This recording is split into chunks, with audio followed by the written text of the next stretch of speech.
Start with unit 2। तो हम लोग आज यूनिट 2 स्टार्ट करेंगे। As we know unit 1 is already done. तो let me just share my screen. अगर आप देखोगे तो यहाँ पे we are starting with unit 2।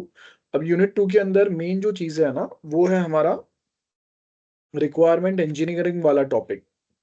ठीक है, रिक्वायरमेंट इंजीनियरिंग एंड एनालिसिस।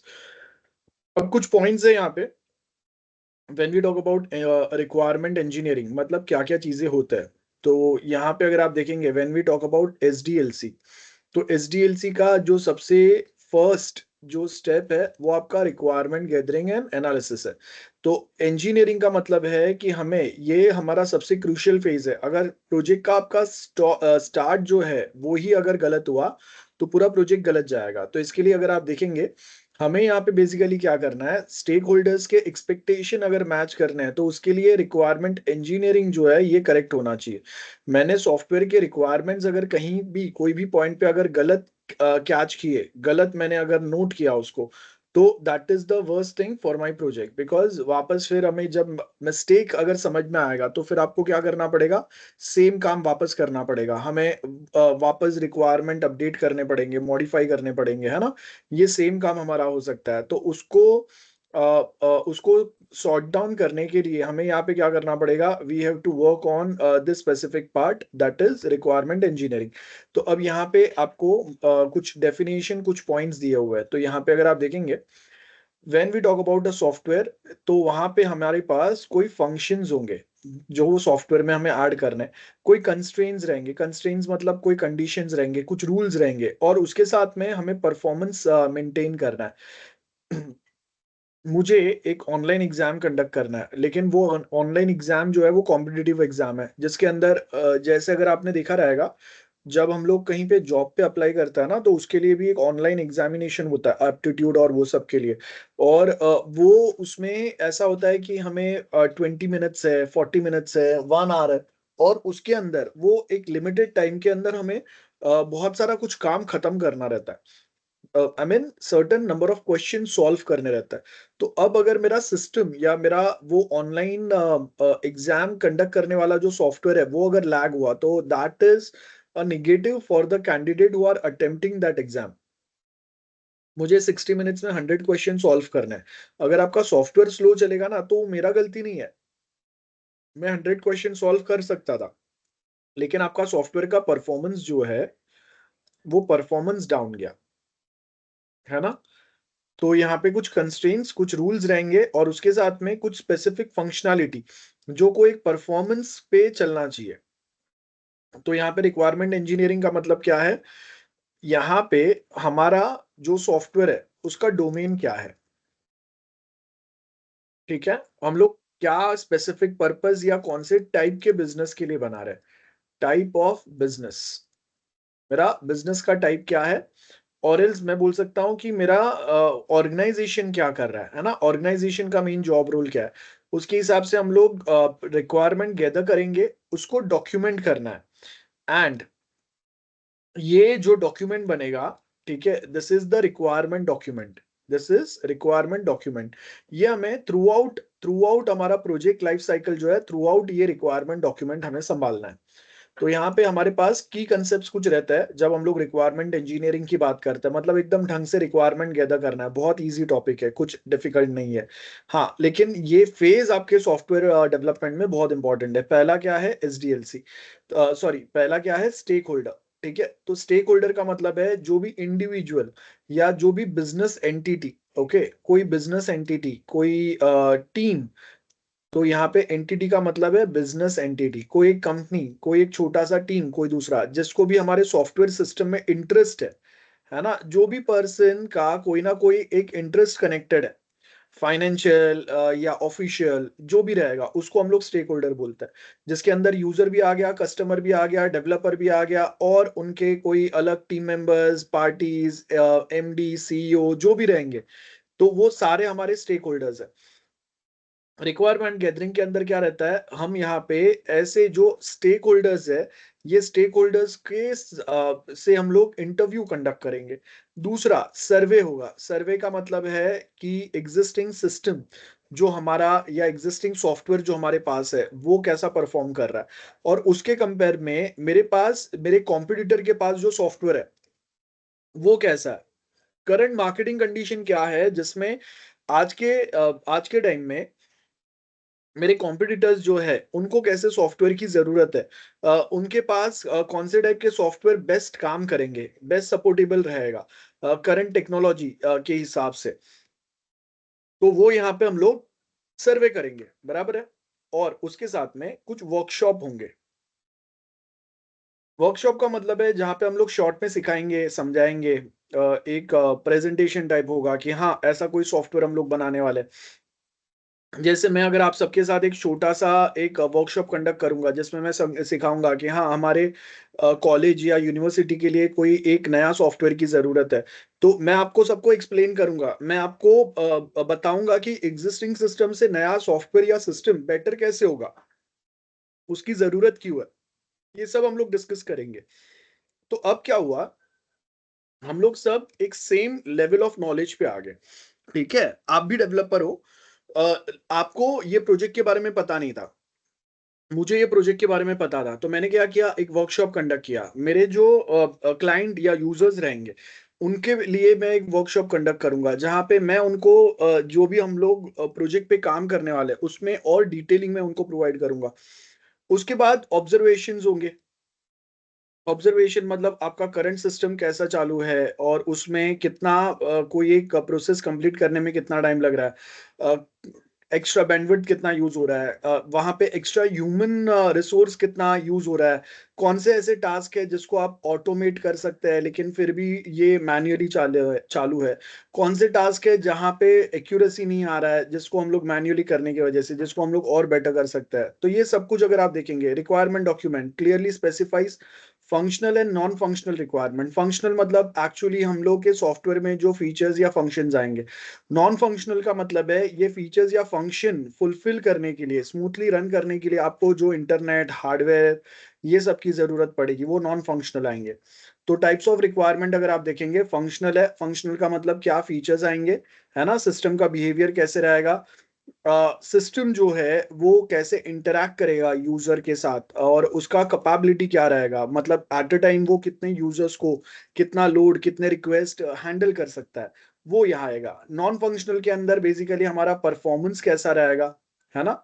जैसे मैंने बताया आपको कि मेरा सिस्टम जो है वो फास्ट चलना चाहिए, गूगल मैप है, Google map real time navigate होना चाहिए, रिलायबिलिटी कितना है, मतलब अगर ये सिस्टम मुझे जो इंफॉर्मेशन प्रोवाइड करेगा, जो रिजल्ट प्रोवाइड करेगा, क्या मैं उस पे 100% ट्रस्ट कर सकता हूँ या यहाँ पे कोई इशू है।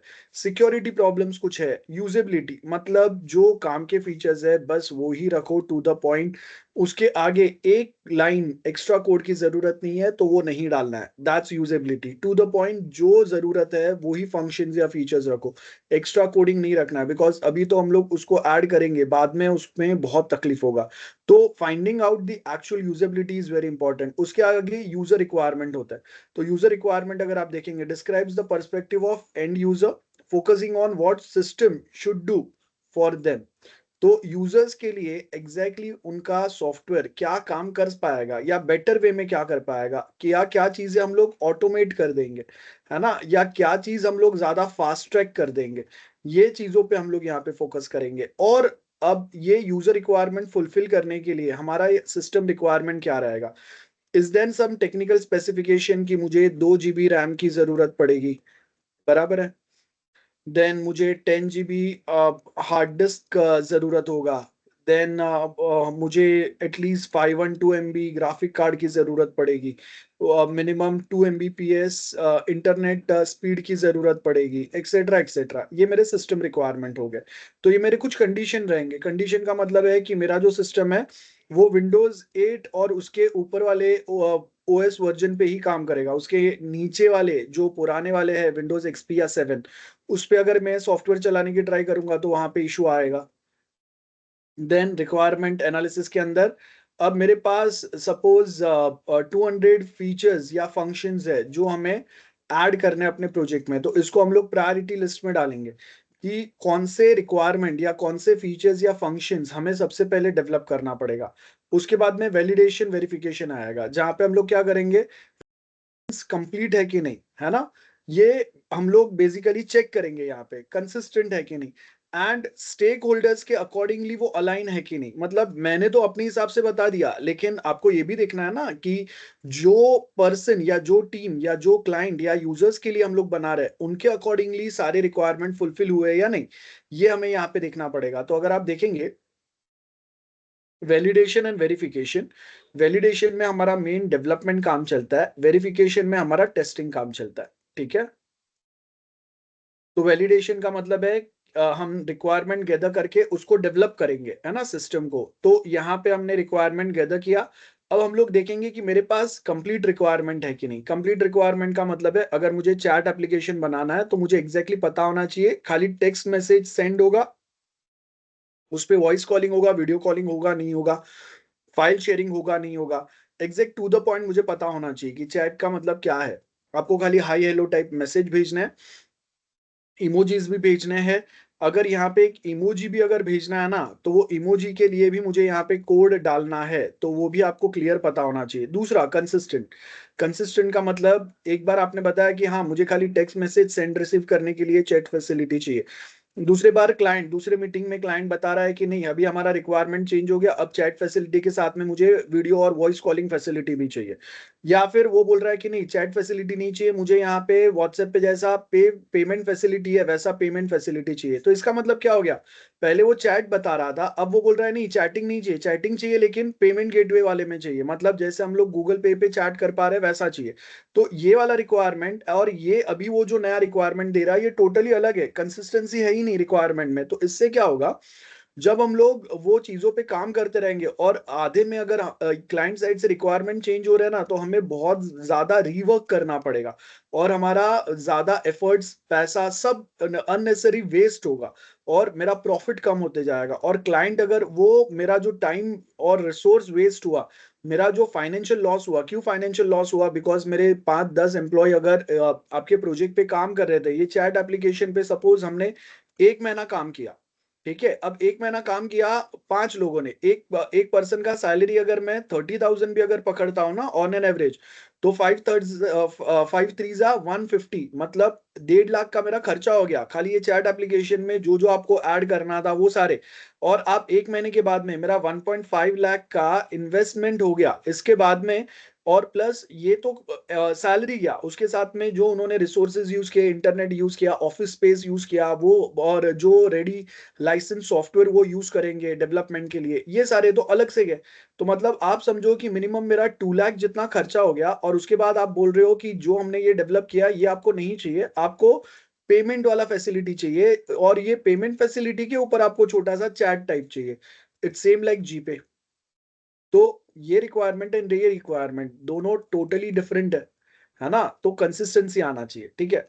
Next is challenges. अब यहाँ पे क्या रहता है, कभी कभी होता है कि हमारे पास रिक्वायरमेंट जो है ना वो चेंज होते रहता है, तो वो मॉडिफिकेशन हैंडल करना, जैसे जैसे नए रिक्वायरमेंट इवॉल्व होंगे वैसे वो मॉडिफिकेशन को हैंडल करना, this handling is most important part through out the development cycle. आप कितना एफिशिएंटली ये चेंजेस को हैंडल कर पाएंगे। अच्छा अब हम लोग सारे चेंजेस को हैंडल नहीं कर पाएंगे। आई मीन एक बार आप अगर आप बोलोगे कि आप हमें कॉलेज लेवल का सॉफ्टवेयर बनाना है, और दूसरी बार अगर हम लोग बोल रहे हैं कि नहीं हमें social media type Facebook type system बनाना है, तो ये दोनों चीजें बहुत अलग है।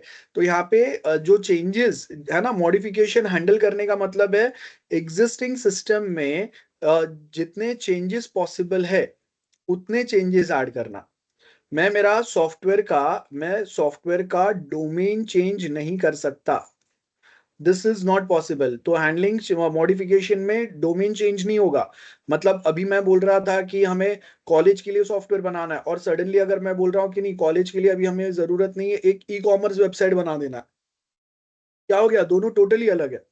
तो आप कॉलेज प्रोजेक्ट या वेबसाइट के अंदर ही अगर थोड़े चेंजेस बता रहे हैं ना, वो अलग बात है, उसके आगे ये पॉसिबल नहीं रहेगा। And next is communication issues. तो यहाँ पे अगर आप देखेंगे ensuring effective communication among stakeholder to avoid misunderstanding, ये यहाँ पे पॉसिबल रहेगा, ठीक है। That is the communication issue. So I hope this is clear. And last है एम्बिग्विटी। एम्बिग्विटी का मतलब है बेसिकली कोई भी कंफ्यूजन अगर है ना, अगर कोई भी कंफ्यूजन है उसको क्लियर कर लेना at same point of time, इसको हम लोग एम्बिग्विटी सोल्यूशन बोलते हैं। I hope this is clear to everyone. Okay, किसी को कोई भी डाउट है यहां तक? सबको समझ में आ गया? Anyone, any doubt on this? जल्दी बताओ। आई होप क्लियर है ना सबको? किसी को कोई भी डाउट है? Yes, sir. Okay, other students reply. Okay, चलो, तो अब इसके बाद में next is software requirement analysis. तो जब अगर हम लोग सॉफ्टवेयर रिक्वायरमेंट यूज करते हैं ना, तो सॉफ्टवेयर रिक्वायरमेंट के अंदर अगर आप यहाँ पे देखेंगे, सबसे पहले क्या हो गया? Use case diagram. ठीक है, अब ये यूज केस डायग्राम होते क्या है? अगर मैं यहाँ पे आपको सिंपल भाषा में बताऊं तो हमारा सॉफ्टवेयर हम लोग क्यों यूज करने वाले हैं ना, उसका एक एग्जाम्पल इसको हम लोग यूज केस डायग्राम बोलते हैं। हम लोग how we going to use our software. तो यहाँ पे अगर मैं एक सिंपल सा एग्जाम्पल बताऊं, तो आप अगर देखोगे यहाँ पे कोई अच्छा वाला दिखता है, ये देखो, please put your self on mute. कौन है? शिफा, डोंट डिस्टर्ब अदर्स। शिफा, चलो, तो यहाँ पे अगर आप देखेंगे हम लोग कुछ डायग्राम्स देखते हैं। एक कोई अच्छा सा एग्जाम्पल देखता है जिसमें हम लोग समझ पाए कि यूज केस डायग्राम कैसे बेटर हो सकता है। जैसे ये ट्रैवल एजेंसी है, तो ट्रैवल एजेंसी क्या क्या काम करेगा ना, उसका एक यूज केस डायग्राम दिया हुआ है। ठीक है, चलो यहाँ पे ये वाले लिंक पे आता है। तो यहाँ पे अगर आप ध्यान से देखोगे,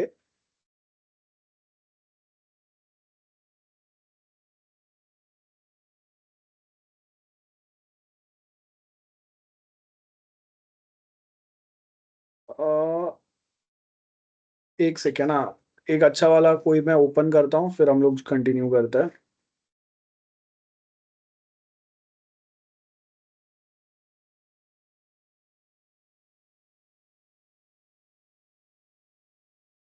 हम्म, सो एक एग्जाम्पल समझते हैं, चलो। अब यूज केस डायग्राम बेसिकली क्या बता रहा है? हमें हमें जो भी सॉफ्टवेयर बनाना है वो यूज क्यों होगा, सिंपल यही है। वो यूज केस डायग्राम हो गया। मैं क्यों बनाने वाला हूँ एक सॉफ्टवेयर, ये यूज केस डायग्राम हुआ। तो अ, आप कैसे यूज करने वाले, क्यों यूज करने वाले, किसके लिए यूज करने वाले, बस वही चीजें यहाँ पे आने वाले हैं। तो यहाँ पे अगर आप देखेंगे, होटल मैनेजमेंट सिस्टम है, तो अब इसको आप कैसे यूज कर पाएंगे ना, वो दिया हुआ है यहाँ पे। तो फर्स्ट अगर आप देखेंगे यहाँ पे ये कस्टमर है, तो कस्टमर, और ये साइड पे एडमिनिस्ट्रेटर है, और नीचे ये आपका रिसेप्शन है। ठीक है, तो अब मेरे पास यहाँ पे job roles, I mean sorry, मेरे पास मॉड्यूल्स जो है, मॉड्यूल्स कितने हैं? 3 मॉड्यूल्स है। पहला कस्टमर है, रिसेप्शन है, एंड एडमिनिस्ट्रेटर है। ठीक है, 3 मॉड्यूल्स है। अब इसमें से कस्टमर जो है वो क्या क्या काम कर पाएगा, ओवरऑल हम लोग बता रहे हैं। यहाँ पे डेवलपमेंट कुछ भी नहीं आ रहा है, एग्जैक्टली आपका जो सॉफ्टवेयर है वो क्या काम कर सकता है। जैसे कस्टमर क्या कर सकता है, वो प्रोफाइल व्यू कर सकता है। प्रोफाइल का मतलब क्या है? होटल मैनेजमेंट सिस्टम है, मतलब मैं होटल बुक करने वाला हूँ, एक रूम बुक कर सकता हूँ। ये एक या एक से ज्यादा रूम बुक कर सकता हूँ। मुझे एक शादी जैसा कोई फंक्शन करना है, उसके लिए बुकिंग कर सकता है। तो ऑफ कोर्स उसके लिए क्या करना पड़ेगा? एग्जिस्टिंग जो होटल है, या उसमें एक बॉल रूम है, या अलग से कोई दूसरा स्पेस है, उसके हमें यहाँ पे बहुत सिंपल वे में हमें यहाँ पे उसका डिटेलिंग चाहिए, है ना, वो हम लोग यहाँ पे चेक कर पाएंगे। तो पंडित आ एज गए। यू, प्लीज पुट योर हाँ, सेल्फ ऑन ओ, म्यूट। हाँ। Who is that?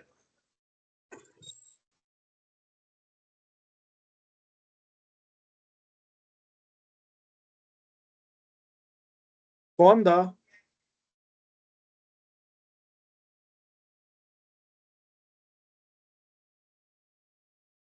सो ध्यान दो, चलो। अब यहाँ पे अगर आप देखेंगे तो हम लोग यहाँ पे प्रोफाइल व्यू कर सकते हैं, गैलरी देख सकते हैं। User can log in, then हम लोग एक रूम अवेलेबिलिटी चेक कर सकते हैं, हम लोग एक रूम बुक कर सकते हैं, वो जो रूम बुक करेंगे उसका पेमेंट कर सकते हैं। मैंने एक रूम बुक किया था, अब मुझे नहीं चाहिए तो मैं उसका बुकिंग कैंसिल कर सकता हूँ। ये सारे काम यूजर करेगा। अब जब यूजर करेगा तो उसके सामने एडमिन के कुछ काम रहेंगे। एडमिन का काम क्या है? यूजर लॉग इन करेगा, एडमिन वेरीफाई करेगा। यूजर जब रूम अवेलेबिलिटी है या नहीं, तो एडमिन चेक करेगा कि उसको ये अथॉरिटी है कौन से रूम चेक करने नहीं करने। एडमिन से परमिशन मिलेगा। उसने बुकिंग किया, एडमिनिस्ट्रेटर जो है ये उसको कंफर्म करेगा। पेमेंट किया, एडमिनिस्ट्रेटर वेरीफाई करेगा पेमेंट सक्सेस हुआ कि नहीं हुआ। बुकिंग कैंसिल हुआ तो अगर उसको अलाउड है बुकिंग कैंसिल करना, तो वो यहाँ पे बुकिंग कैंसिल करने पे एडमिन उसका जो भी रिफंड है वो पेनल्टी काट के वो रिफंड वापस देगा। अच्छा, अब एडमिन जो है वो अगेन रिस्पॉन्सिबल है रिसेप्शन, ये होटल रिसेप्शन है। तो अगर कोई एक कस्टमर अगर बुकिंग के लिए पूछ रहा है तो एडमिन जो है उसको कनेक्ट कराएगा, है ना, बेसिकली रिसेप्शन के साथ में। चेक इन टाइम वेरीफाई कराएगा, जब कस्टमर चेक इन के लिए मांगेगा चेकआउट टाइम वेरीफाई कराएगा।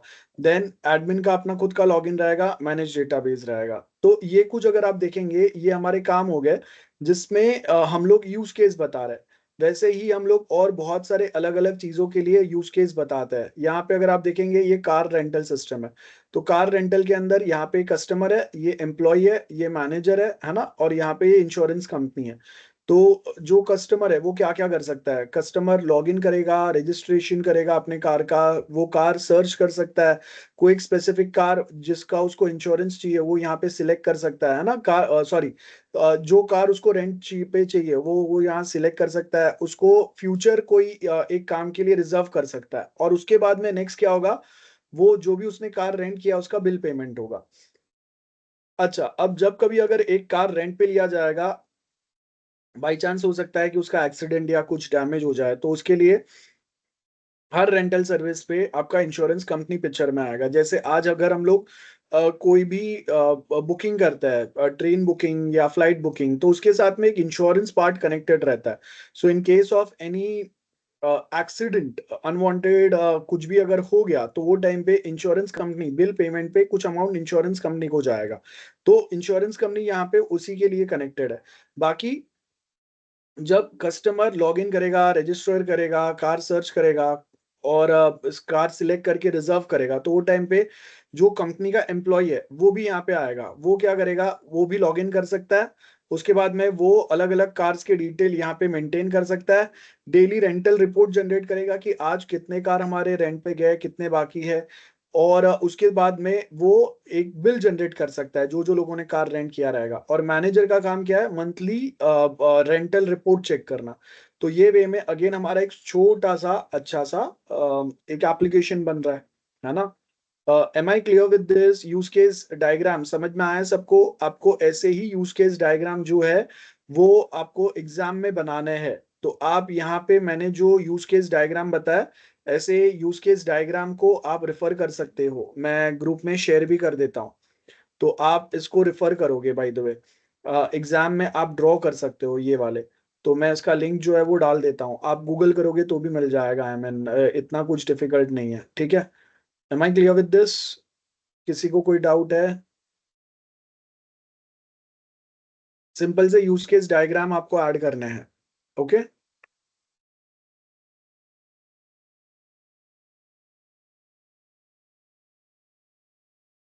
चलो इसके बाद में नेक्स्ट अगर आप देखेंगे प्रोटोटाइपिंग, तो प्रोटोटाइपिंग का मतलब क्या रहेगा? डमी मॉडल बनाना।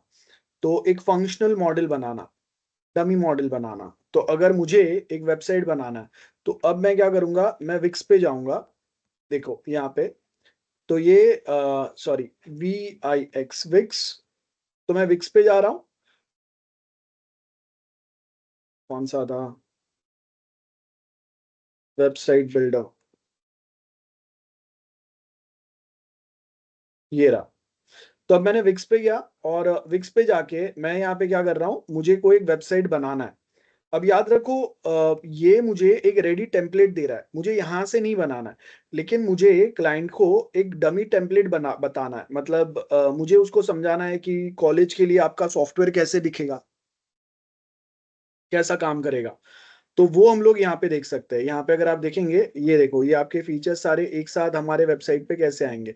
तो मेरे पास कौन से प्रोडक्ट है, जैसे ई कॉमर्स वेबसाइट चाहिए, पोर्टफोलियो वेबसाइट चाहिए, रेस्टोरेंट वेबसाइट चाहिए, है ना। Let's say if we go with the e commerce website, तो यहाँ पे ये ई कॉमर्स वेबसाइट बता रहा है मुझे। अब वो ई कॉमर्स वेबसाइट के अंदर मुझे टेम्पलेट कैसा चाहिए, तो यहाँ से हम लोग सिलेक्ट कर सकते हैं।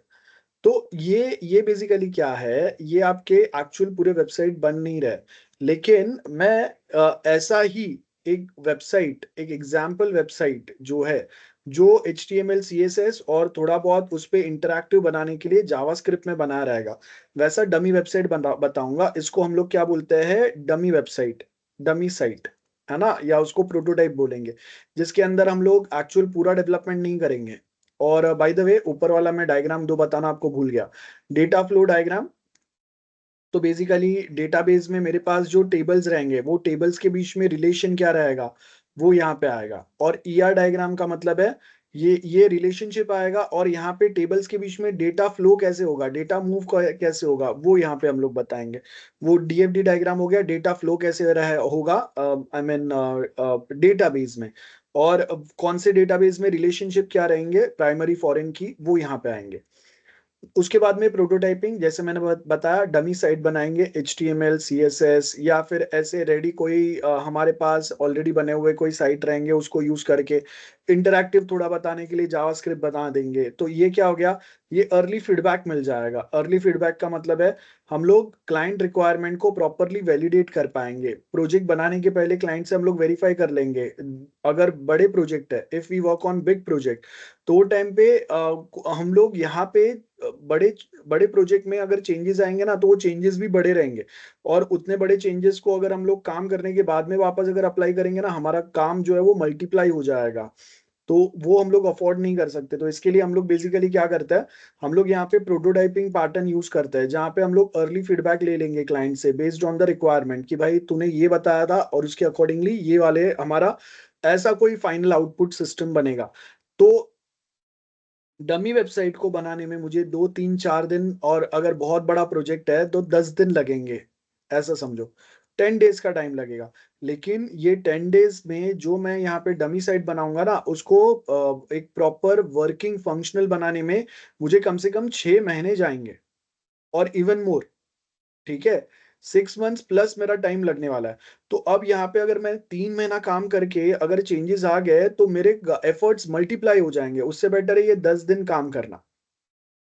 तो इसके लिए प्रोटोटाइपिंग बहुत जरूरी है, जहाँ पे हम लोग फीडबैक लेंगे और पहले से वैलिडेट कर देंगे कि भाई ये आपका रिक्वायरमेंट है, और उसके अकॉर्डिंगली ऐसा कोई आपका फाइनल सॉफ्टवेयर या वेबसाइट दिखने वाला है। फॉर्मल मेथड आएंगे दूसरे।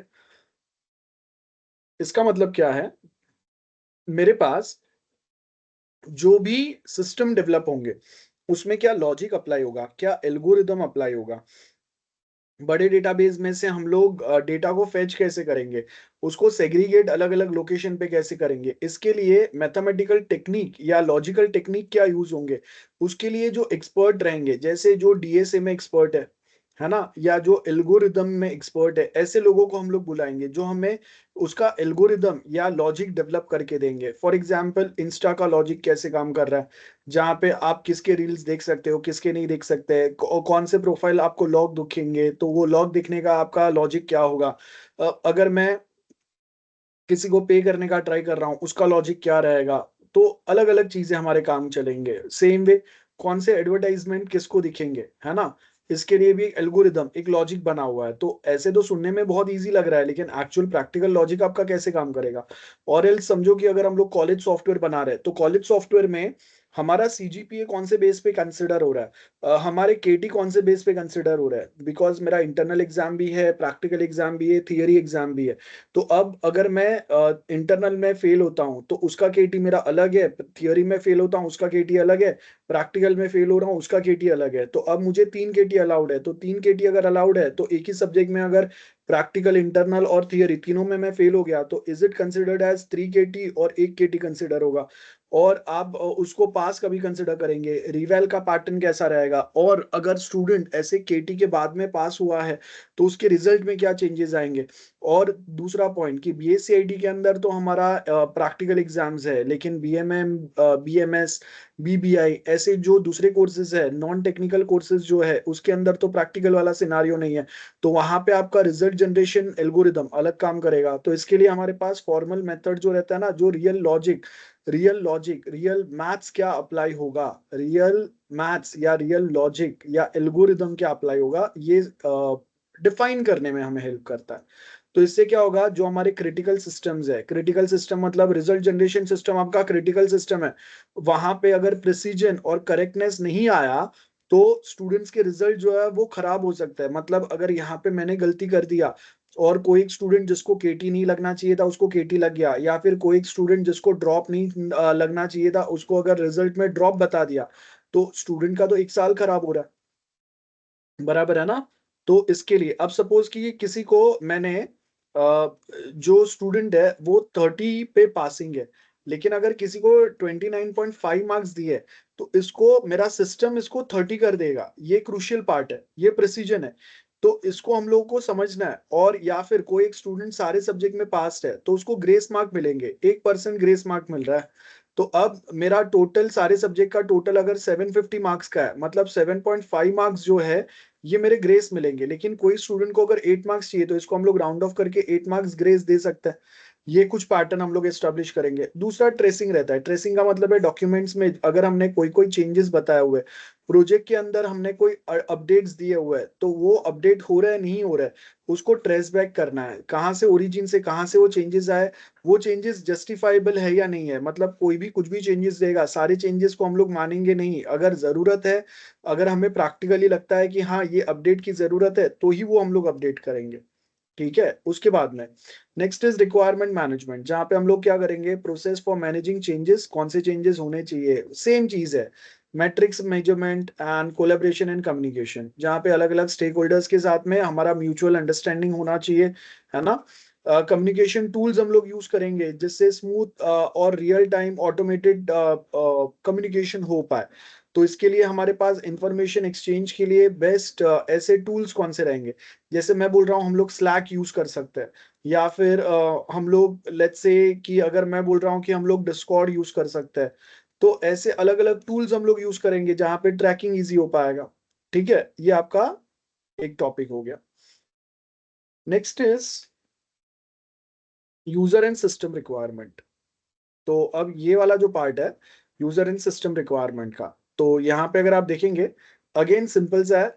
यूजर रिक्वायरमेंट, यूजर रिक्वायरमेंट का मतलब है यूजर रिक्वायरमेंट का मतलब है हमारा सॉफ्टवेयर के अंदर क्या फीचर्स और फंक्शंस होंगे, फंक्शंस और फीचर्स क्या होंगे, है ना। ये आपका यूजर रिक्वायरमेंट है। और सिस्टम रिक्वायरमेंट का मतलब है ये फीचर्स प्रॉपरली रन करने के लिए मेरा कॉन्फ़िगरेशन क्या होना चाहिए, हार्डवेयर सॉफ्टवेयर कौन सा रिक्वायर्ड रहेगा, ऑपरेटिंग सिस्टम कौन सा रिक्वायर्ड रहेगा। तो यूजर एक्सपेक्ट पहला अगर आप देखेंगे यूजर रिक्वायरमेंट का मतलब यूजर के नीड्स, एक्सपेक्टेशन, कंस्ट्रेंट्स, मतलब कोई स्पेसिफिक कंडीशन क्या होगा। स्टेट टू स्टेट कुछ कंडीशंस हो सकते हैं, गवर्नमेंट के कोई लीगल रूल्स हो सकते हैं। तो एंड यूजर्स जो है, कस्टमर्स जो है, स्टेक होल्डर मतलब सीईओ से लेके एम्प्लॉय से लेके हर एक पर्सन जिसका इंटरेस्ट है उसको स्टेक होल्डर बोलेंगे।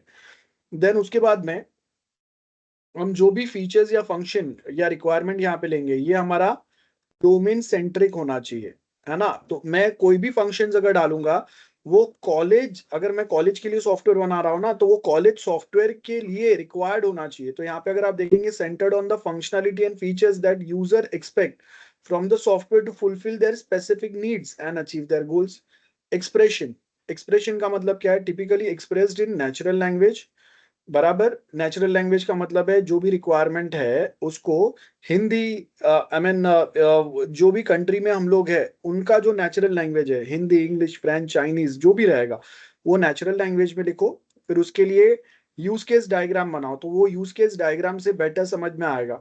सिनारियो जनरेट करो। सिनारियो का मतलब है, लेट्स इमेजिन कि आप जब अभी एक कस्टमर से डील कर रहे हैं तो क्या क्या काम करना पड़ता है, क्या क्या डेटा एक्सचेंज करना पड़ता है। तो जब हम लोग प्रैक्टिकल ऐसा सॉफ्टवेयर यूज करेंगे तो वो टाइम पे आपको ये सॉफ्टवेयर कैसे बेटर हेल्प करेगा। यूजर स्टोरीज हम लोग चेक करेंगे। यूजर स्टोरीज का मतलब है, ये सॉफ्टवेयर हम लोग अगर बना रहे हैं, क्लाइंट अगर इतना इन्वेस्ट कर रहा है तो कहीं ना कहीं उनको कभी तो तकलीफ पड़ा रहेगा। तो वो यूजर स्टोरी बताएगा। यूजर बताएगा कि हाँ, लास्ट टाइम जब एक साथ हम लोग वेकेशन ड्यूरेशन में बहुत ज्यादा वेकेशन के बुकिंग एक साथ कर रहे थे तो हमारे सिस्टम में ये कुछ इश्यू आ गया था, ऐसा कुछ था। तो वो हमारे एक्सप्रेशंस रहते हैं, उसके साथ में हम लोग एग्जांपल्स बताएंगे। तो यूजर्स को अलाउ कैसे करेगा सिस्टम, डॉक्यूमेंट क्रिएट एडिट कैसे हो पाएगा, या यूजर्स कैसे कुछ चीजें प्रोडक्ट सर्च कर पाएंगे, फिल्टर कैसे अप्लाई होगा, ये एग्जांपल्स होंगे। स्टेक होल्डर्स में कौन कौन आएगा, एंड यूजर जो सॉफ्टवेयर यूज करेगा, कस्टमर, और एनी इंडिविजुअल और ग्रुप जो कहीं ना कहीं डायरेक्टली सॉफ्टवेयर से इंटरेक्ट करने वाला है, या सॉफ्टवेयर के में उनका इंटरेस्ट है, जहां पे उनका पैसा लग रहा है या जहां से उनको प्रॉफिट मिल रहा है, बिजनेस मिल रहा है। ये सारे लोग रहेंगे यहाँ पे, ठीक है। सिस्टम रिक्वायरमेंट, जो फंक्शंस फीचर्स बनेंगे उस पे क्या लेवल का परफॉर्मेंस मेंटेन करना है। मेरा सिस्टम का response time suppose less than 2 second होना चाहिए, है ना, लेस देन 2 सेकेंड होना चाहिए। क्यों? बिकॉज इससे अगर ज्यादा टाइम रहा, या फिर इक्वल टू 1 सेकेंड होना चाहिए, 1 to 2 सेकेंड्स के बीच में होना चाहिए, है ना। जैसे अगर हम लोग ट्रेड कर रहे हैं तो वो टाइम पे शेयर प्राइसेस जो है वो क्या परफॉर्मेंस पे आना चाहिए, क्या कंडीशन रहेंगे उसके। Focus, technical and operational aspect कौन से जरूरी है। यहाँ पे फिर टेक्निकल गाइडलाइंस क्या आएंगे। डेटा स्ट्रक्चर, मेन एल्गोरिदम हमारा क्या काम करेगा। परफॉर्मेंस हम लोग कैसे मेंटेन कर सकते हैं। एक सर्वर या दो सर्वर से अगर मेरा काम नहीं चलेगा तो एक्स्ट्रा सर्वर्स का प्रोविजन कैसे रहेगा। वेदर AWS बेटर काम करेगा या फिर अजोर बेटर काम करेगा, माइक्रोसॉफ्ट वाला, क्यों जरूरी है ये। उसके साथ में मुझे एंसिबल जैसे, डॉकर जैसे कोई टूल्स की जरूरत पड़ेगी जो मेरा काम बेटर कर सकता है। तो हार्डवेयर सॉफ्टवेयर कौन से टूल्स टेक्निक की जरूरत पड़ेगी। साइमल्टेनियस अगर 1000, 10,000, 1 लाख, 10 लाख अगर यूजर कनेक्शन आएंगे तो आपका कौन सा डेटाबेस उसको एफिशिएंटली मैनेज कर पाएगा। एक डेटाबेस अगर ओवरबर्डन हो रहा है तो हम लोगों को कितने एक्स्ट्रा सर्वर्स बनाने पड़ेंगे, आपका जो लोड आएगा उसको बैलेंस करने के लिए। तो मेरा लोड बैलेंसर कैसे काम करेगा, वो लोड बैलेंसर का हमें यहाँ पे चेक करना पड़ेगा। स्टेक होल्डर में मेरा developer team, architect, quality assurance कैसे रहेगा, बाकी टेक्निकल एस्पेक्ट्स कौन से रहेंगे वो आएंगे, है ना। और यहाँ पे दोनों में यूजर और सिस्टम रिक्वायरमेंट दोनों हैंड इन हैंड जाने चाहिए। अगर ये दोनों जब मैच करेंगे ना प्रॉपरली, ये दोनों जब प्रॉपरली जेल हो पाएंगे ना, तभी मेरा सॉफ्टवेयर जो है वो सक्सेस होगा। अगर यूजर रिक्वायरमेंट प्रॉपर है लेकिन सिस्टम रिक्वायरमेंट मेरे मैच नहीं कर रहे हैं तो भी मेरा सॉफ्टवेयर जो है वो फेलियर होगा। तो ट्रांसलेशन में अगर आप देखेंगे, यूजर रिक्वायरमेंट जो है वो फाउंडेशन है, मेरा क्या सॉफ्टवेयर बनेगा या मेरा क्या सिस्टम बनेगा। एंड सिस्टम रिक्वायरमेंट बेसिकली बताएगा कि यहाँ पे मेरा technical specification, configuration, hardware software क्या रहेंगे। ट्रेसेबिलिटी, अगेन ट्रेस करना, कोई चेंजेस दिए, हार्डवेयर सॉफ्टवेयर में अपडेट बोले, ओएस का अपडेट बोला, जो भी है वो यहाँ पे आएंगे।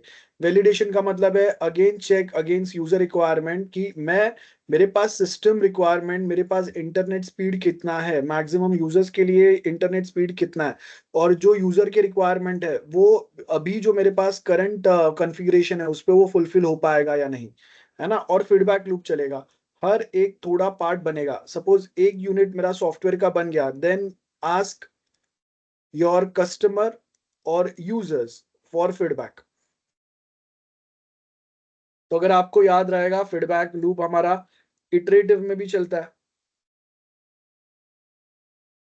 और इंक्रीमेंटल में भी चलता है, और स्क्रम जैसा सिस्टम जिसमें स्प्रिंट आता है उसमें भी चलता है ना। तो सॉफ्टवेयर को, आपके एप्लीकेशन को टुकड़ों टुकड़ों में बनाना और उसको बार बार अपडेट करना, ठीक है।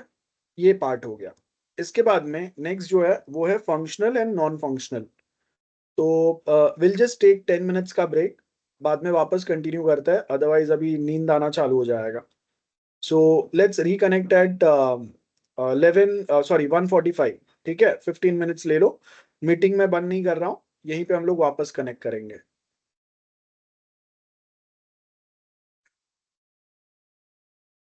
Back to next topic now. तो हम लोग जो टॉपिक से स्टार्ट करने वाले थे वो है functional and non functional requirement, ठीक है। So as we previously also discussed about this, functional and non-functional requirement basically क्या होता है। तो जब अगर हम लोग फंक्शनल रिक्वायरमेंट की बात करते हैं तो आपके सॉफ्टवेयर में एग्जैक्टली क्या फंक्शंस होंगे, है ना, ये फंक्शनल रिक्वायरमेंट होगा। सो ये बेसिकली कौन से फीचर्स रहेंगे, and capability that the system must provide, describing what system should do from users perspective. तो यहाँ पे दो चीज है, एक फीचर और दूसरा कैपेबिलिटी। फीचर मतलब मैं जीपे पे क्या क्या काम कर सकता हूँ, मैं बिल पे कर सकता हूँ, मैं किसी को पैसा सेंड कर सकता हूँ, अब मैं मोबाइल नंबर से पे कर सकता हूँ, मैं क्यूआर कोड से पे कर सकता हूँ, मैं बैंक डिटेल डाल के पे कर सकता हूँ, कोई मुझे रिक्वेस्ट भेजेगा वो रिक्वेस्ट को मैं एक्सेप्ट करके पेमेंट कर सकता हूँ। तो there are multiple ways. Capability का मतलब कितना मैक्सिमम अमाउंट ऑफ पेमेंट हम लोग जीपे से कर सकते हैं, कौन सा अलाउड नहीं रहेगा, एक दिन में कितने पेमेंट्स अलाउड रहेंगे, कितने ट्रांजेक्शन ऐसे कर सकते हैं, और हमें क्या लगता है कि कितने ट्रैफिक आएगा, उसको हैंडल करने के लिए हमारे सर्वर कैपेसिटी क्या होना चाहिए। दूसरा focus functionality, centered on functionality and interaction system is expected to deliver। ज्यादा एम्फोसाइज करेंगे हम लोग user can perform a systems response. तो बेसिकली यहाँ पे हम लोग क्या बात कर रहे हैं, हमारे फंक्शंस के ऊपर मेन हमारा फोकस होना चाहिए। फंक्शंस के ऊपर मतलब जैसे हमें बोला है टू द पॉइंट काम की चीजें डालना है ना, तो सिस्टम के एक्सपेक्टेड टू डिलीवर, सिस्टम आपका क्या एग्जैक्टली हमने क्यों बनाया हुआ है, उसका डोमेन क्या है, जो हमने पहले भी बात किया है कि आपका सॉफ्टवेयर का डोमेन क्या है। Is it a GPay, is it a WhatsApp, is it a Instagram, is it a YouTube. तो अगर यूट्यूब है तो यूट्यूब पे अब हमने वहां पे कमेंट फैसिलिटी डाला है, चैट फैसिलिटी नहीं डाल रहे हम लोग वहां पे, है ना। एग्जाम्पल्स यहाँ पे आपको कुछ दिए हुए, system should allow users to log in with user name password, या फिर अगर मेरा बहुत सिंपल सा अगर कोई ऐप है जहाँ पे ज्यादा सिक्योरिटी की जरूरत नहीं है, तो आप डायरेक्टली गूगल से लॉग इन कर सकते हैं, है ना, या मोबाइल नंबर पे ओटीपी से लॉग इन कर सकते हैं। So user should also be able to search product, और वो जो भी ऐड आई मीन जो भी प्रोडक्ट सर्च करेगा वो उसको अपने शॉपिंग कार्ट में ऐड कर सकता है। Software must generate monthly report कि सेल्स का, अब ये जो मंथली रिपोर्ट वाला है ये कस्टमर के लिए नहीं है, ये मैनेजर के लिए होगा, है ना, ये जो उनके ऑर्गेनाइजेशन रहेंगे उनके लिए रहेगा।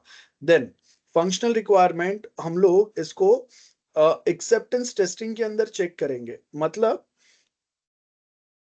यहाँ पे सबसे इंपॉर्टेंट पॉइंट, अमेजोन जैसा साइट है, अब यहाँ पे आप ध्यान से समझो, एवरी स्टेट वाइज इसका लुक एंड फील जो है ना वो अलग है। मतलब if I open Amazon here, ठीक है, यहाँ पे जब मैं अमेजोन ओपन कर रहा हूँ तो अब ये मेरा लोकेशन ट्रैक कर रहा है, ये मेरा लोकेशन मुंबई ट्रैक कर रहा है। लेकिन अगर मैं मेरा लोकेशन जो है ना, मैं यहाँ पे अगर मेरा लोकेशन जो है सपोज दिल्ली डालता हूँ, तो दिल्ली का मेरा पिन कोड क्या है पता नहीं, तो ऐसे मैं यहाँ पे let's just try it here, if I just search for,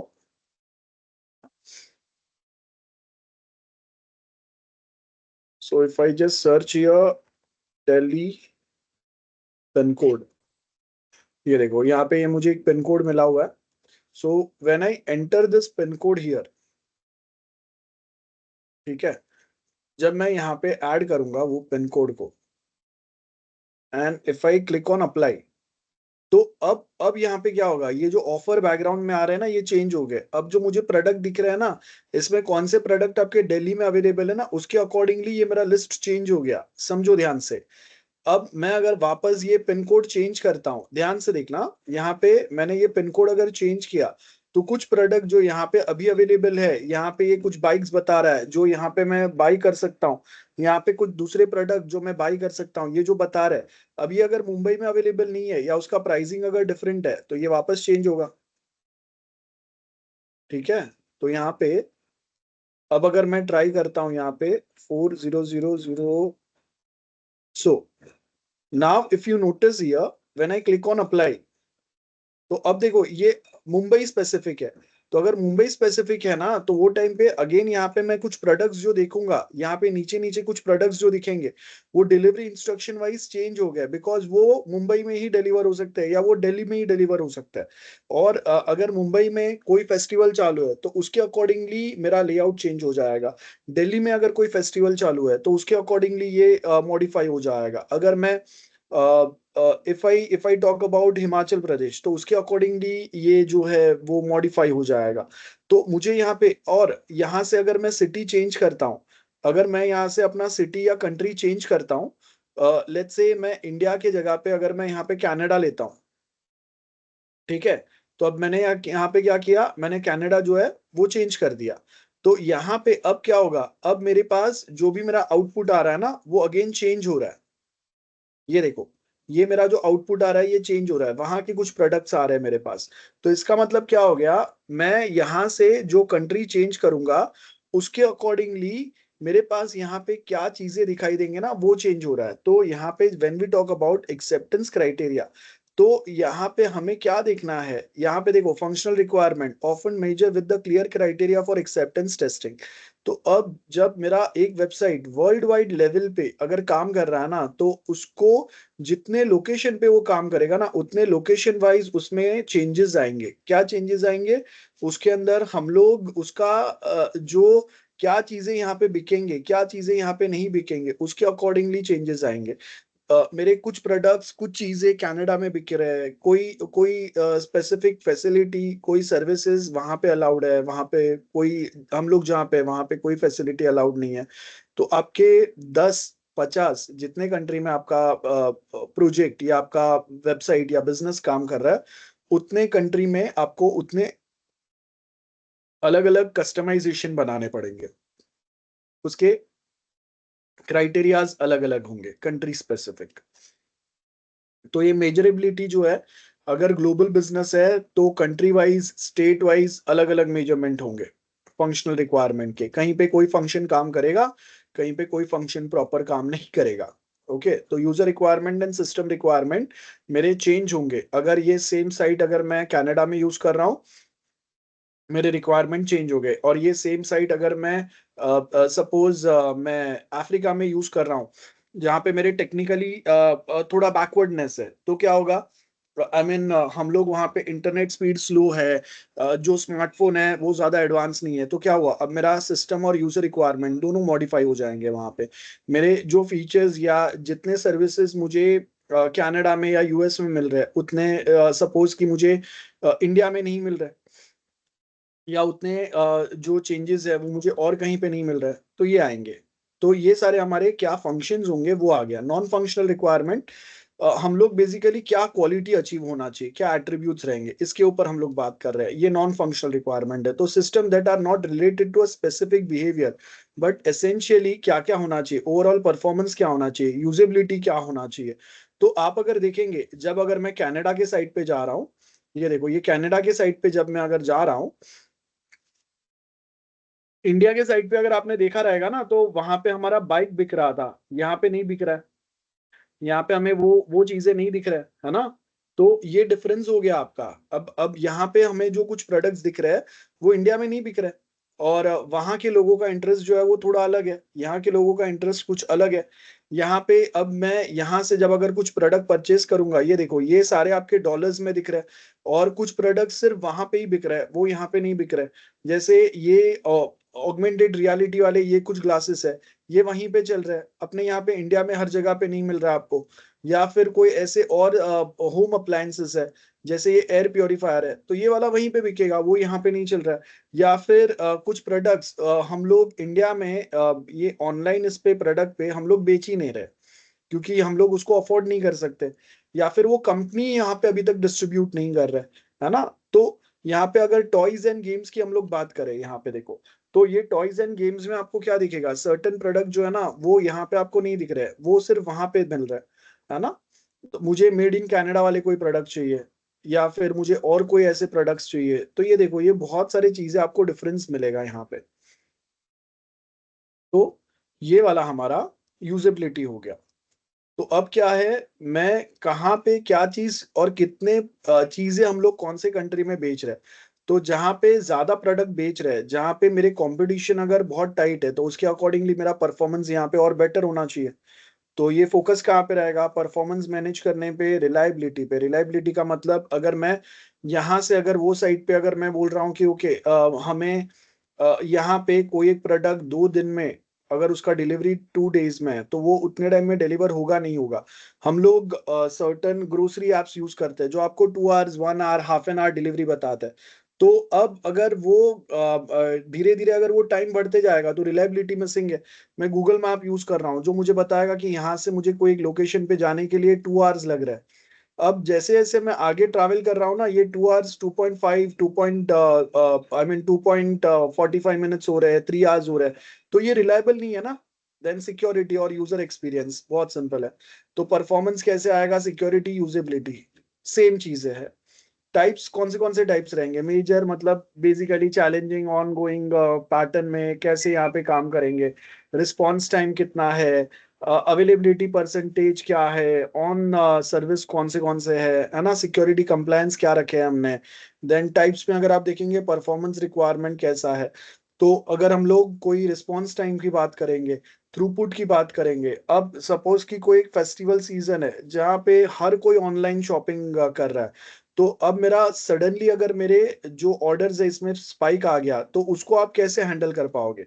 अब नॉर्मल सिनारियो में तो ज्यादा कोई ऑर्डर नहीं कर रहा है, वो टाइम पे आपका साइट बहुत अच्छा चल रहा है। लेकिन जब एक्चुअल ट्रैफिक है वो टाइम पे, तो एक्चुअल ट्रैफिक कब आ रहा है, फेस्टिव सीजन में, है ना। तो अगर फेस्टिव सीजन ये आपका मेन अर्निंग सीजन है, वही टाइम पे अगर प्रॉपर काम नहीं हो रहा है, तो फिर मेरा सिस्टम कितना स्टेबल है, अवेलेबल कभी है। मतलब बहुत बार ऐसे होता है कि ई कॉमर्स प्लेटफॉर्म मतलब 24/7 कोई ना कोई वो साइट के ऊपर कोई प्रोडक्ट देख रहा है, कार्ट में ऐड कर रहा है, बाद में ऑर्डर करने वाला है।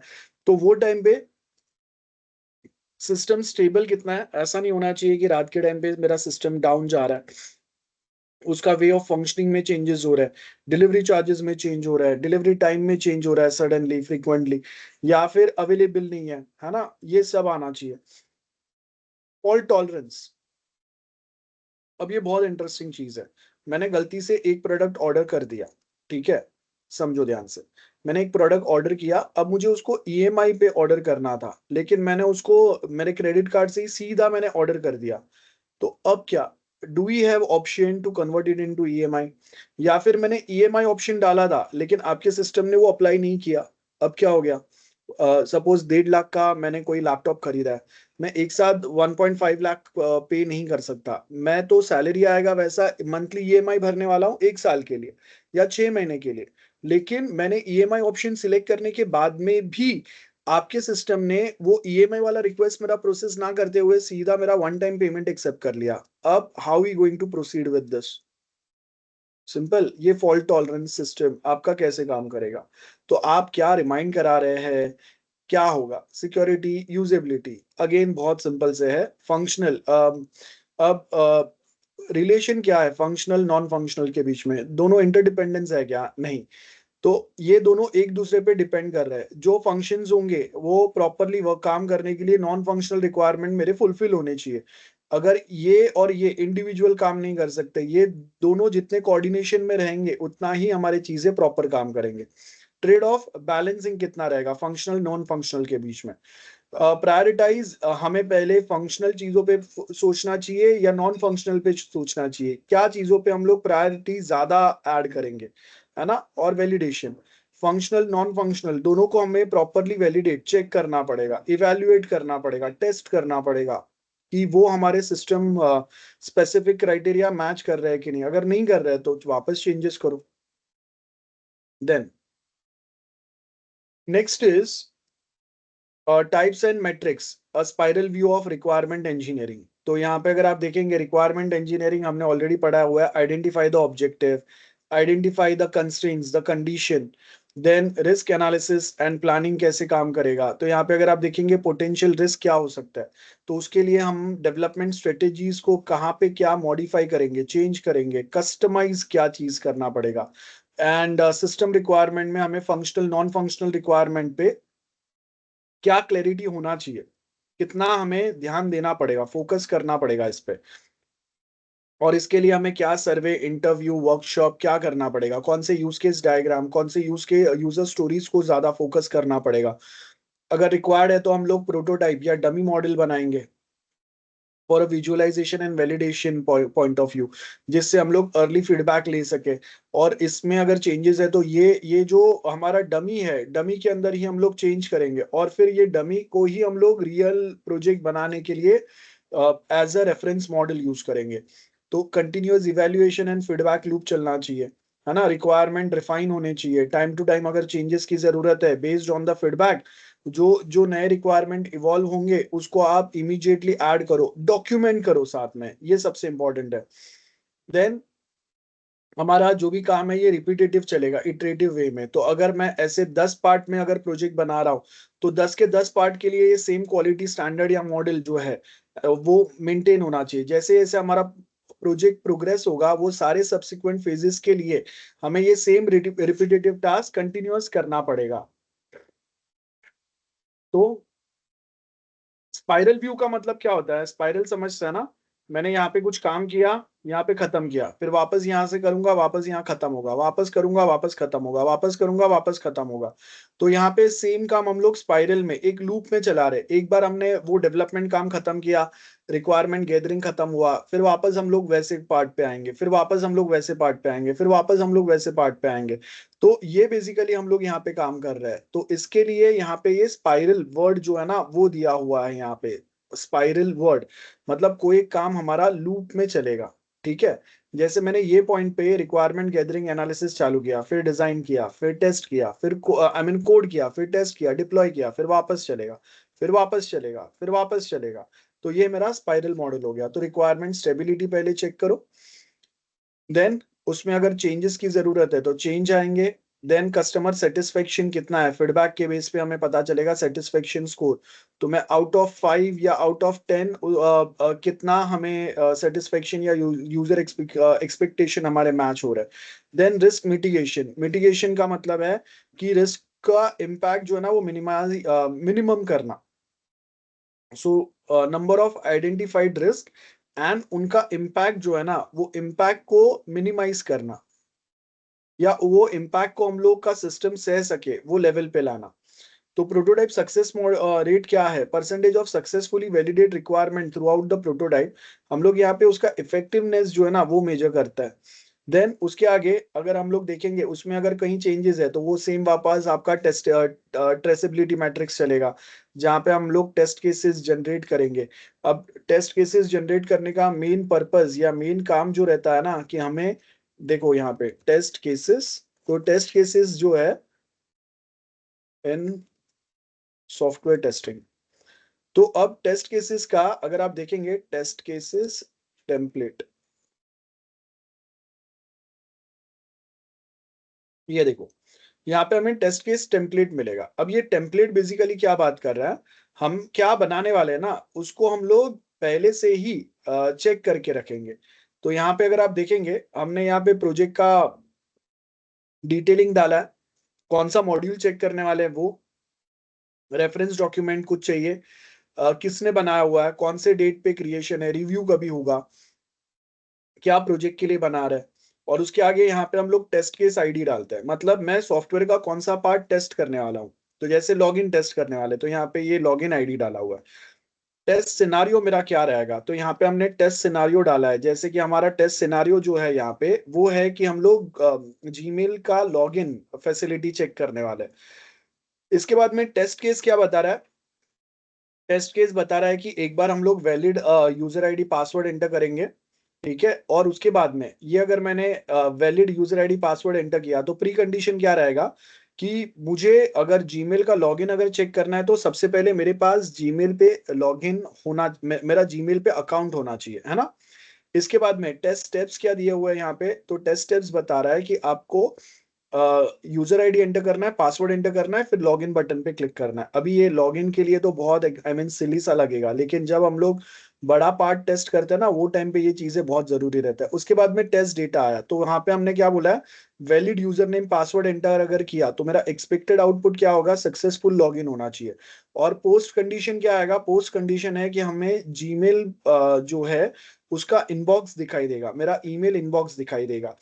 अब ये हमने सॉफ्टवेयर बनाने के पहले, सॉफ्टवेयर बनाने के पहले ये टेस्ट केसेस बनाया है, समझो।